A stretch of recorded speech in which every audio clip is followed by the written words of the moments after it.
Angela Birdsong here, welcoming you to Conversation Piece, where something new or unusual to talk about for stimulating conversation. Do you know how your son or daughter will get into college, remain in college, or be successful in college? Do they know the key players at the university or at their high school or middle school? Do they know how to fit into that school or college community? Do you know how to unleash the full academic, personal, and social potential of your students we birth or serve? Most of us may not. Today on Conversation Piece, you'll be introduced to the tools known as HOUSE, Holistic Unlimited Student Empowerment, founded, developed, tested, tried, and true by Mandla Kayise.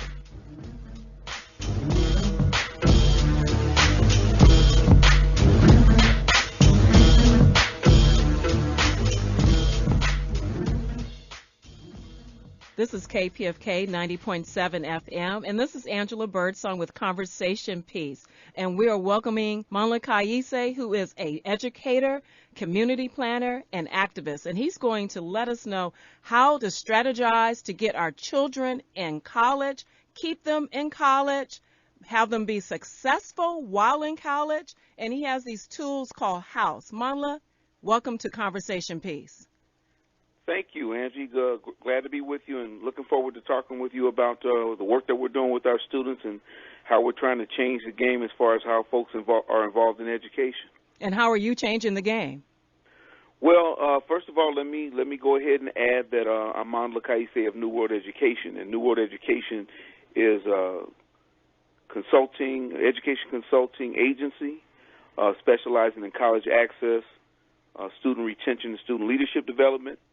And how we're attempting to change the game, to be honest with you, is by helping students become more student-driven, putting the tools and strategies in their hands that allow them to at least pursue their full potential, if not reach their full potential. What are some of those tools that you're giving them? Well, as you shared, the basic method behind our tools and strategies we call the HOUSE method, which stands for Holistic Unlimited Student Empowerment. And most of the tools that we work with are a number of activities and forms that are used to help students reveal their goals and their inner passions, and then to get themselves organized around those goals and get organized around the interests that they all naturally have. And finally, to use education as a platform to realize those goals. A lot of times education is something that young people participate in out of an obligation, either from their parents or just from the basic knowledge that they have that they need an education in order to achieve their goals in life. What we're trying to do is kind of flip that script and enable students to look at education as a tool itself, as a platform and an environment that has lots of resources, has lots of new relationships for them to engage in, and an opportunity for them to kind of grow in ways that they naturally are able to realize their passions and realize their dreams.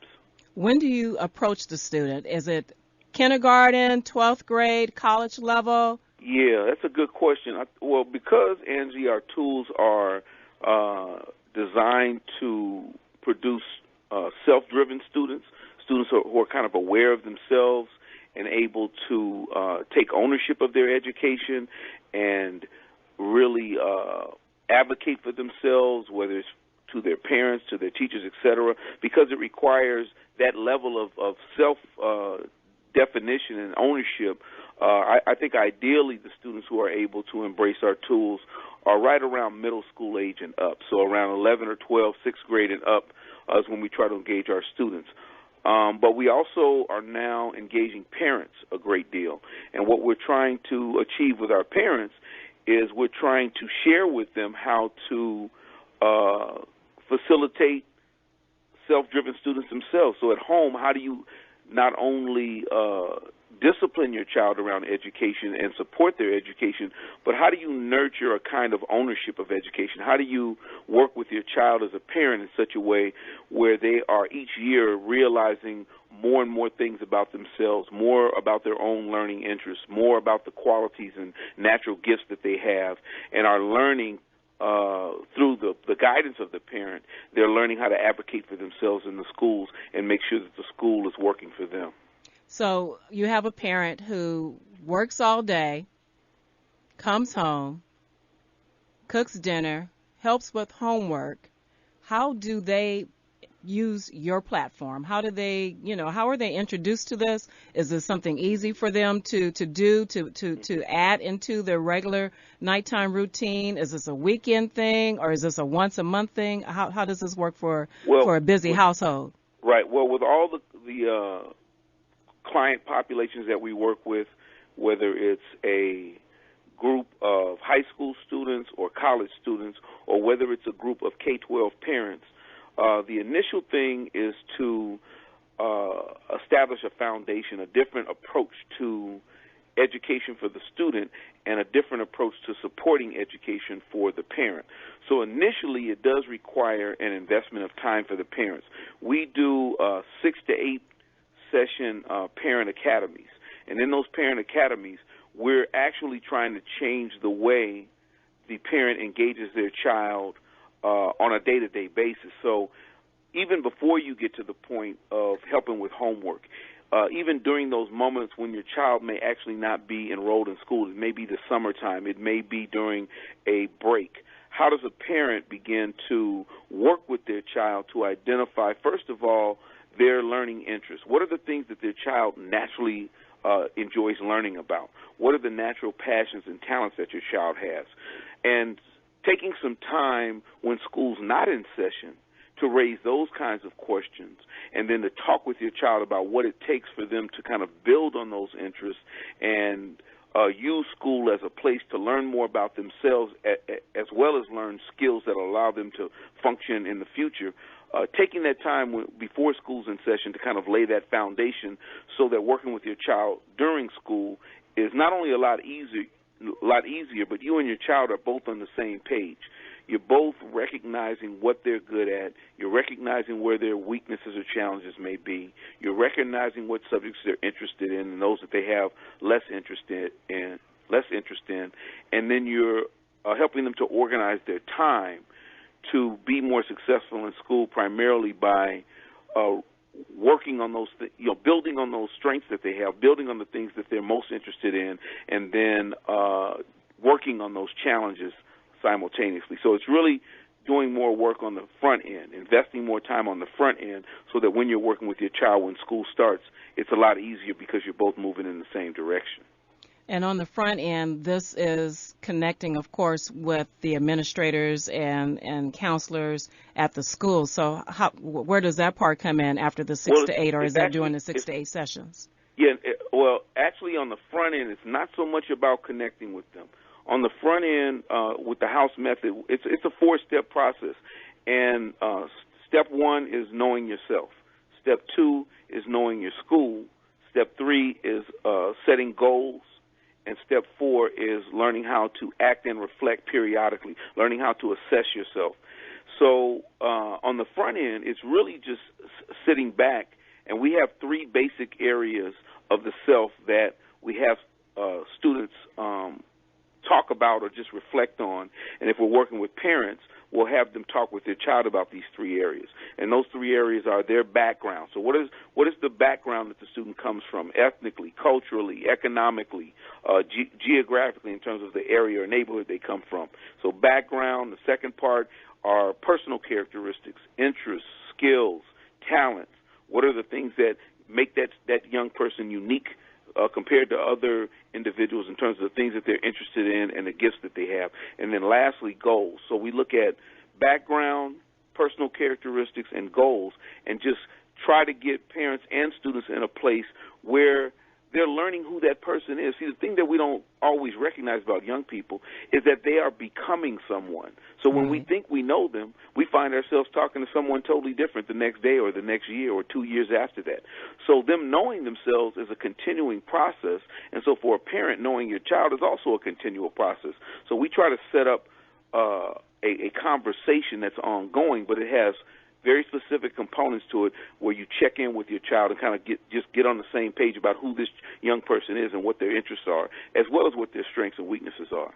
So that's the first front end part. The other part of the front end is knowing school, but not knowing the specifics of the school in terms of who the teachers are. It's really just reminding yourself as a parent and checking in with your child about the structure of the school. So at every school, there are key people who are teachers. At every school, there are key people who are principals. At every school, there are actually key students or influential members of their student peer group. And those people don't change every year. They only change when you change schools. So if your child's at a typical elementary school environment, you can learn who those key people are the very first year, and then you're just kind of reminding yourself who they are and which ones you're going to be interacting with as you prepare for the coming school year. So you can do this work before school even starts. Most of the information's on the web. Most of the information is known within that community of other folks who've gone to that school. And then the kids have a lot of the information themselves. Once a child has been at a school for 1 year, they have a pretty good understanding of who the people are at the school, or they at least have peers who are. So that's what I mean by the front end. As you're preparing to start school, and we try to start our sessions with the parents before the school year starts, or at least as early in the school year as possible, because this information, who the child is and what's the school environment like, this has to be applied right away when they set goals and when they start to engage their classes over the course of the year. Now, how do you get the school involved? So we got, students are interested because they obviously want to go to college or do some type of post-secondary educational institution visit, or they have some type of career goals, and the parents want to support the children going on. When do you bring in the school? How do they participate in house? Well, the way schools participate in the house process is in their natural interaction with students and parents. See, the school is in a position where students and parents are compelled to interact with the school. The school is going to set a class schedule for that student. The teachers are going to teach those subjects. They're going to give those students the grades, and then the school is going to make certain decisions about what that child's, they're going to evaluate that child and make decisions about how they're going to progress through that school, and they're going to make decisions that are going to be that student is going to have to carry with them for the rest of their lives, really. So our focus is really on the student and parent side of it. Right. How do you engage the school? Right. That's our primary objective. Now, the schools get involved with our work when they are seriously committed to improving the outcomes of their students and parents. We work with those schools that recognize if we have students who are more engaged, and if we have parents who are more engaged, then our outcomes are going to grow. Right. Yeah. And our role is producing more engaged students and parents, and equipping students and parents with the mindset and the tools to be more engaged. A lot of students want to be more engaged. A lot of parents want to be more engaged, but they don't know how. They don't have the strategies to engage effectively, and so that's what we share with them. And a lot of the schools that we do work with, the first thing that they notice about our parents and about our students is the way they engage. The teachers comment about the fact that our students talk to them more often, that our students are more proactive in having conversations with the teachers about their classes, about their grade goals, and the same with the parents. They have a different level of effectiveness in how they interact with a teacher and how they interact with counselors, because they know what they want, they know what they're looking for, and I think that's what's unique about it. And that just really leads to what you're focusing on is unleashing the student potential. So when you empower the parents, you empower the household, the parents, the sons and the daughters, and the school recognizes that, then they only need to do their part, which is to support what's going on in the household, and really makes the school's job easier.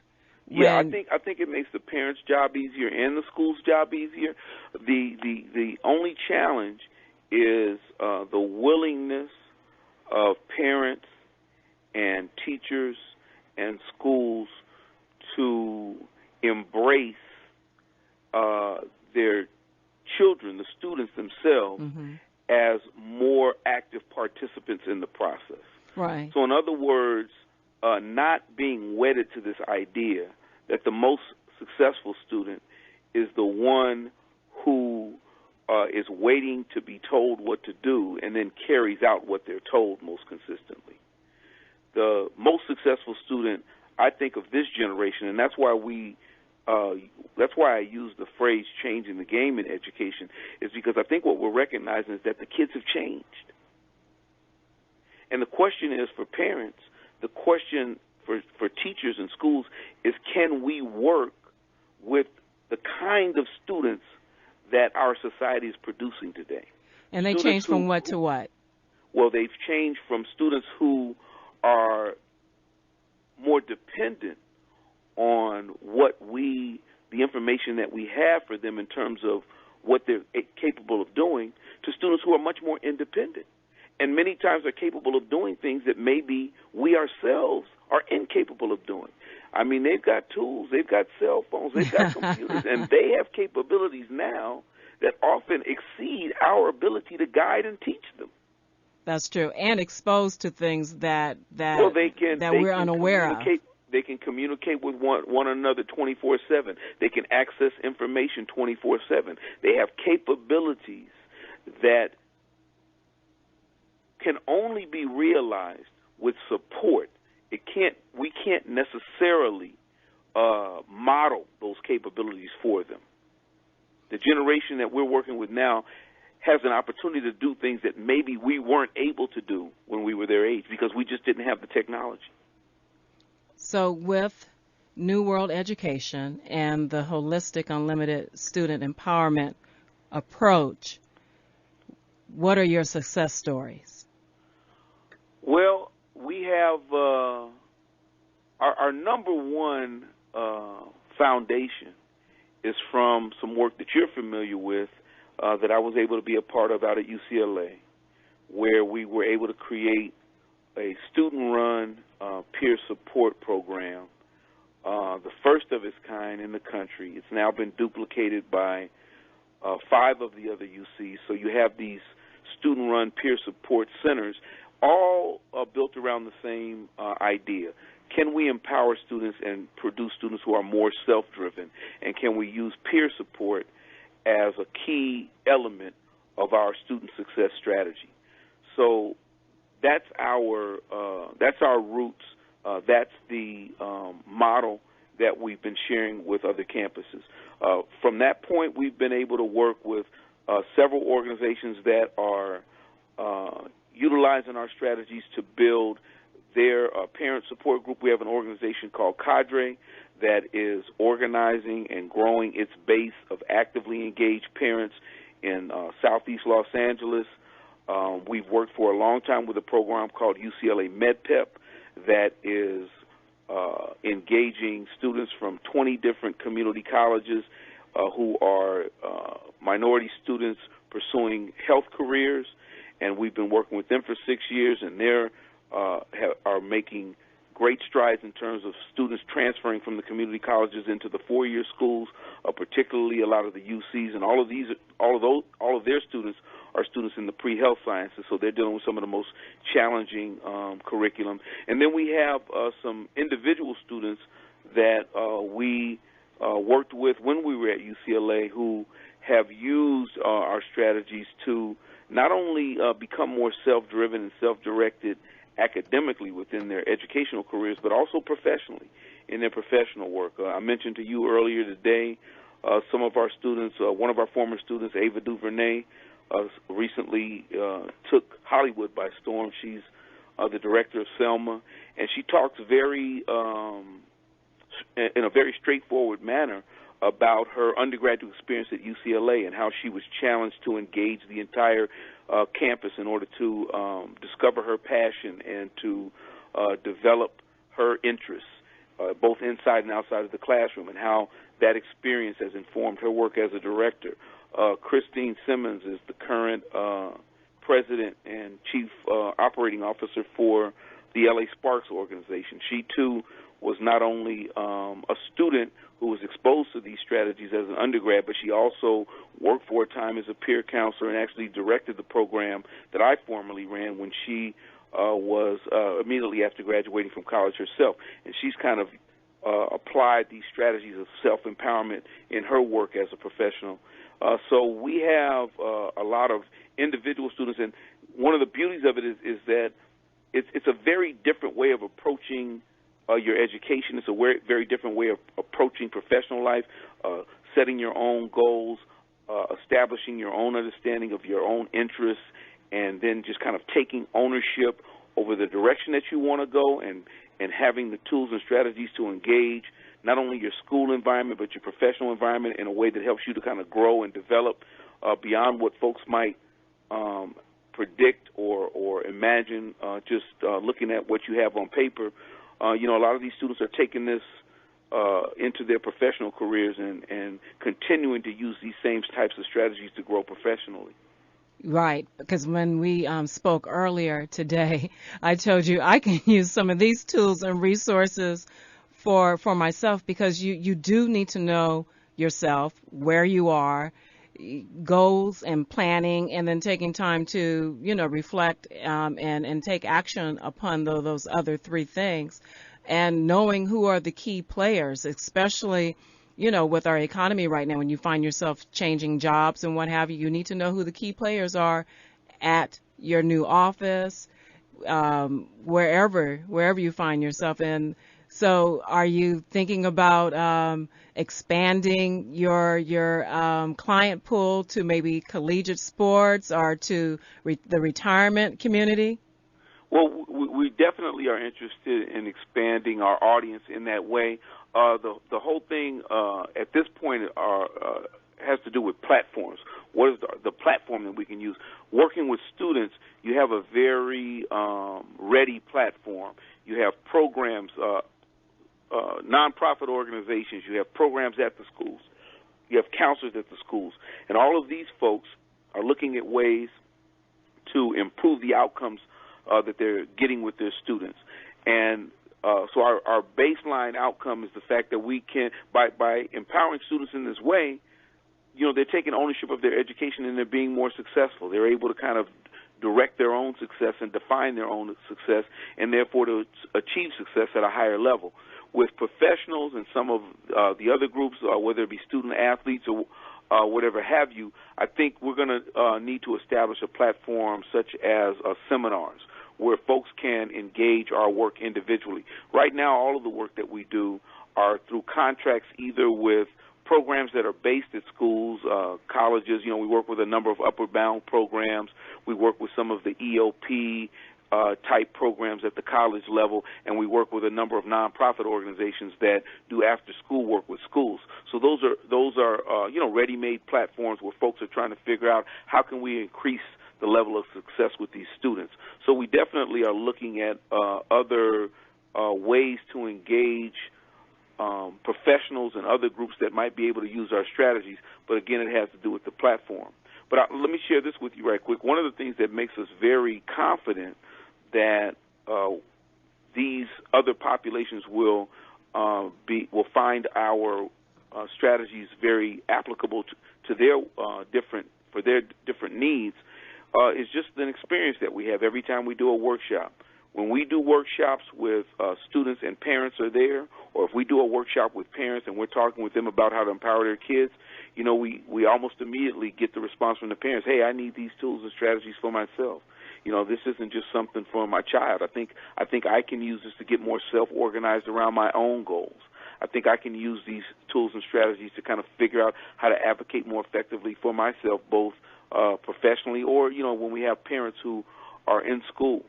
A lot of our young professionals, when we work with upward bound programs or programs that are focused on K through 12 kids, we often have young staff members who are either still in college or they've just graduated college.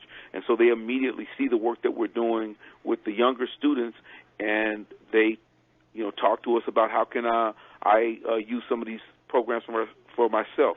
I've done one-on-one sessions with clients of mine, folks who run programs, and they'll have me come in and work with their students, and they'll say, hey, I need some of this guidance and some of the, I'd like you to share some of these tools and strategies with me for my own growth and development. So we're very confident that the tools and strategies are applicable